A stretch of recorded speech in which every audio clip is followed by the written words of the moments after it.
Jessica Hills, and Cullen actually met last week, and we are planning everything for the summer.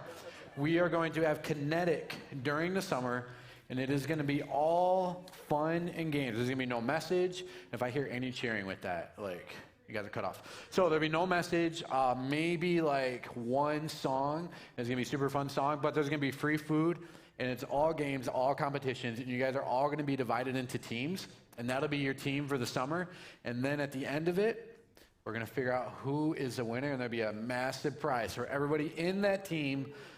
I don't know what the prize is, but we're figuring it out. So be on the lookout for that, as we're going to be sending out emails for sign-ups with that, so we can divide up people into teams, and you get to put who you want to be on a team with. So you want to be with your best friend, you get to be with your best friend for the summer. So we are officially having Kinetic in the summer for the first time in 4 years. So yeah, look for that.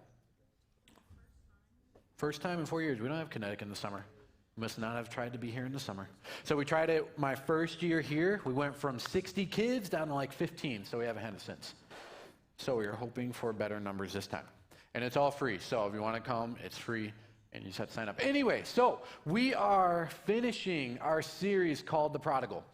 I've really enjoyed this. I love this parable by Jesus, and we kind of explored this story from the ground up. And so Jesus, he's talking to this crowd.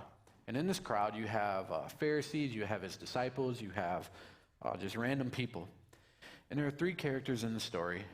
And the first one is the son. And he goes to his dad, and he said, "Dad, I really want all the money I'm going to get when you die, because you're getting old. And so I want it now. I don't want to wait." So his dad looks at him and says, "All right, I'll give you whatever money would be yours if I were to die." And that wasn't something that Jewish people did in that time. Normally, it was the oldest son, if anyone would do that, that would go and ask the father for money, because he was the oldest, he's been there the longest, he's helped out the longest, and he's ready to start a family. The youngest son would not do that, because he has to earn that respect, has to earn his place in the family.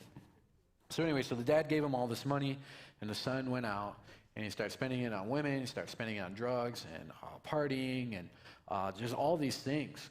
And then eventually, he lost it all. And the word prodigal actually means extravagantly wasteful.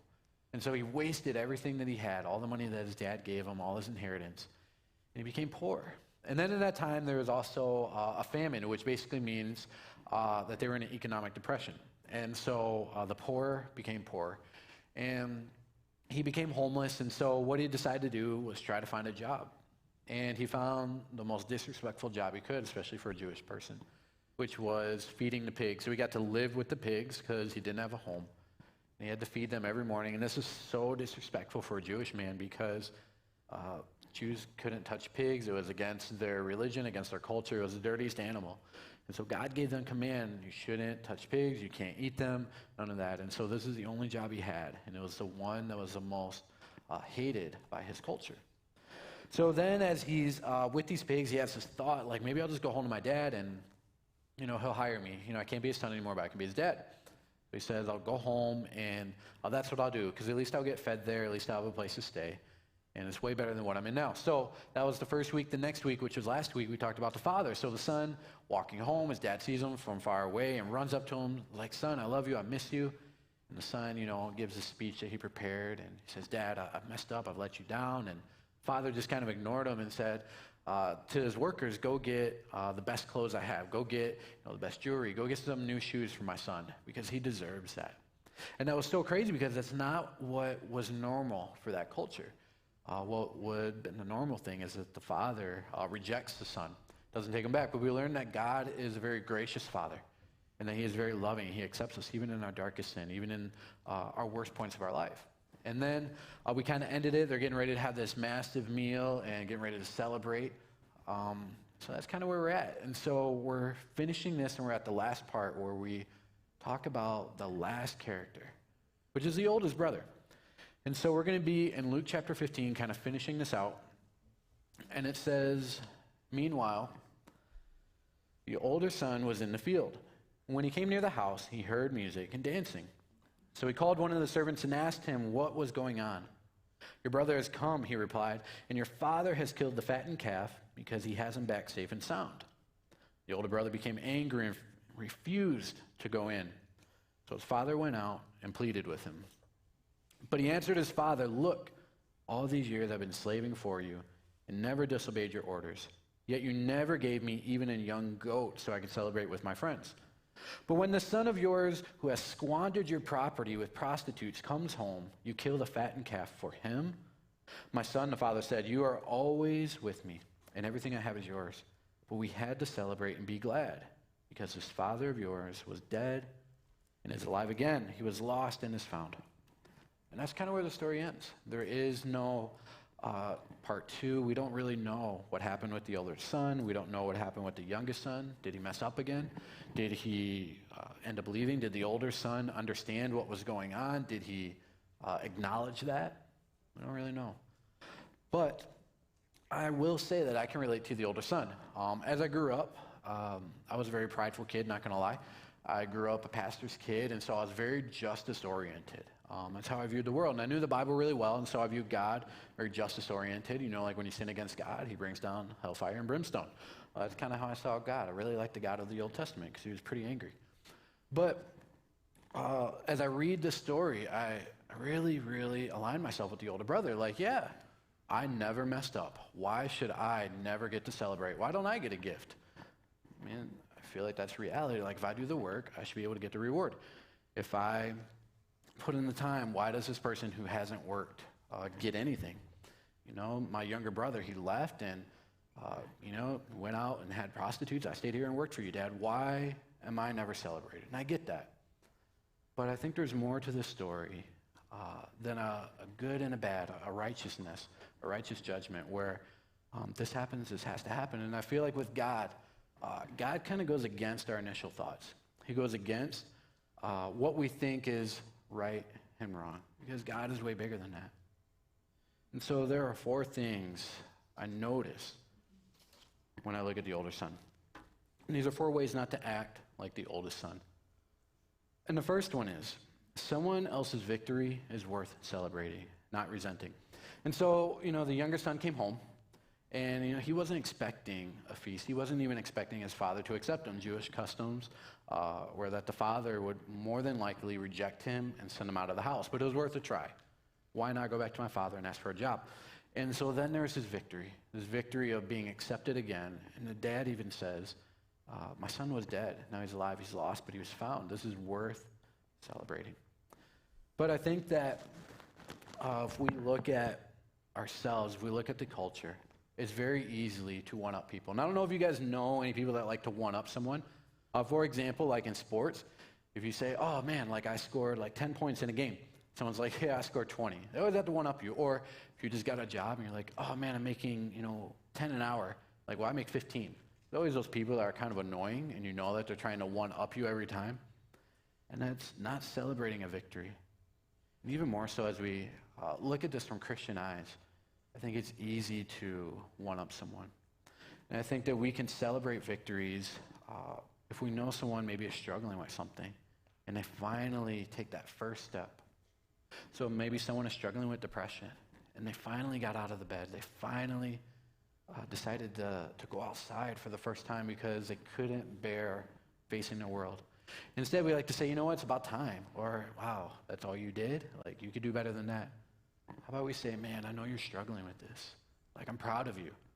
And I think that we remember, for those of us that are going through it, more of our failures than we do our victories. It's easy to be caught up on the ways that we lost rather than the ways that we win. And it means so much when people encourage us, when people look at us and say, I'm proud of you.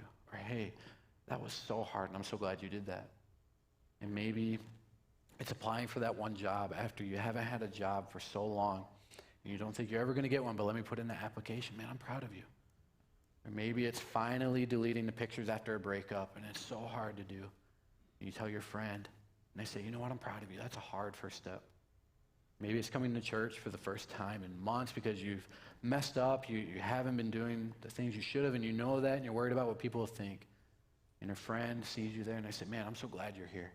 Try to say that to every single one of you whenever you walk in. I'm glad to see you because I don't know what you've been through. And maybe it is so hard to even walk through the doors. I'm glad all of you guys are here, and that's what celebrating a victory looks like. It can be the smallest victory, the smallest win. It's worth celebrating. Don't be like the older brother and look down on people and say, you know what, I did that 5 times already. Or I did that so long ago.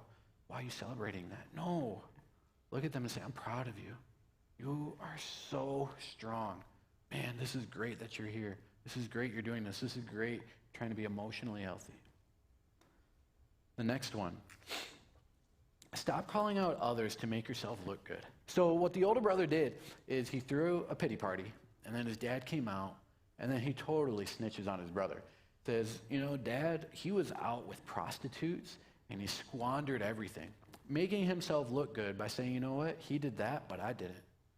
You know, he messed up this way, but I haven't done any of that.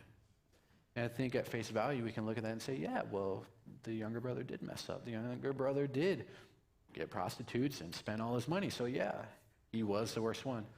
In God's eyes, there isn't a worse Christian. And I think that we like to look at our sin and elevate it. Say, you know what?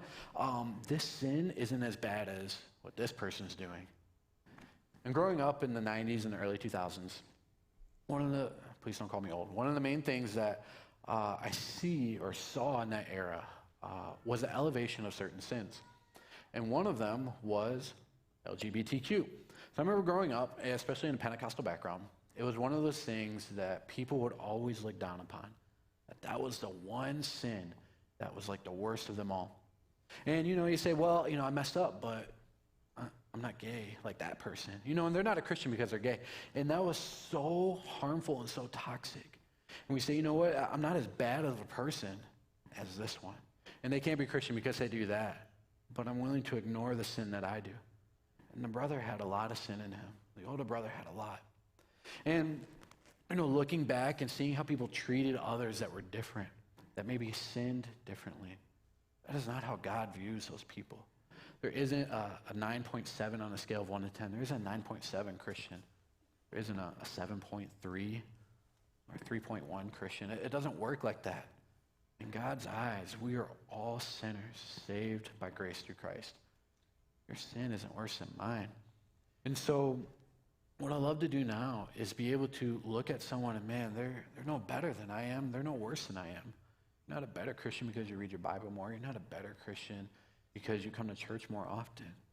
It doesn't work like that. God doesn't love you more because of that. But the brother wanted to prove his point by saying, you know what, I'm better than you. You know, because I don't sin like you, because my sin is different. I'm not as bad as him. God doesn't look at it like that. He looks at the one who's hurting and struggling with their sin and says, I love you. And he looks at the one who has those victories and says, I love you too. Don't look at other people that maybe sin differently than you and judge them. And look at them and say, you know what, you're a terrible person. You're not really a Christian. It isn't your place to say that. The next one is just because someone is different than you doesn't mean you're better than them. And this kind of ties on to the second one. Just because someone maybe looks different or acts different doesn't mean that you're a better person. You know, just 50 years ago, we had the civil rights movement in the late 70s, and some of my leaders were probably around during that time, and maybe they remember some of this, but that was only 50 years ago, and we looked at people differently based off the color of their skin, and we thought that we were better than them because they weren't white. And just because someone looks different doesn't mean that you're better than them. You know, back in, a long time ago, African Americans were counted as 3/5 of a vote. They weren't even counted as a whole person. And we did that because we thought we were better. And we're a better person, that we're more important. Man, that's not how God looks at us. You know, back in the 90s, like I said, homosexuality is one of those things where churches had, you know, these websites dedicated to why homosexuality is wrong. They had sermons as to why it was this terrible sin, but would ignore things like gossip and anger. Would ignore the way people lied and treated others. Man, just because you're different doesn't mean you're better. And I think that as we look at what the Father is saying here is, man, yeah, my son messed up. He did. But we're celebrating that. And really, you're no better because, son, you've messed up too. And so just because someone maybe look different or maybe they act different doesn't mean that you're a better person. It doesn't mean that I advocate for every little thing, that I agree with choices that people make. It's not what I'm saying, because I do have my standards. I do believe that marriage is meant for a man and a woman. I do believe in equality. I believe that humanity deserves to have their say in equality as well. But man, it doesn't mean I advocate for every little thing. Doesn't mean I agree with everything. But I would never say that, man, you're going to hell. Or, man, you're a sinner. You're a terrible person because you sin differently than me. Please, teens, don't go up to someone and try to bring the Bible and beat them down with it. Because you're doing the exact opposite of everything Jesus did while he was here on this earth. And the last one, as I call the worship band up, is you're not perfect. And I think that we can, say, well, I go to church every single Wednesday. I like to go on Sundays. I read my Bible. I pray. Man, I'm a student leader. I'm a leader in my schools. I do Bible studies throughout the week. I'm pretty good. I'm basically perfect. And there is no one perfect. You will never, ever, ever be perfect. And you can read your Bible 24/7. You can pray 24/7. You will never, ever be perfect. The son tried to show how good he was by saying, you know what? I've stayed here. I've been here, Dad. I didn't leave like your son did. I did everything you wanted. But he did it for himself. He was checking off this list. You know what? I did this, this, and this. So I'm the best son. I'm the perfect son. That's not how God looks at us. We are all flawed. And the Bible says that sin separates us from God. And that sin, actually, we deserve death because of it. And that no one is righteous, not one person. And so we can say how good we are. We can go to God and say, you know what, I'm not like this person. Say I'm better than them and put them down for the things that they do. Man, you are just as sinful as them. You can say, John, well, I've never done the things that they do. You know what, I've been to church all my life. I accepted Christ. You are still a sinner. And then we can say, well, then what's the point? Why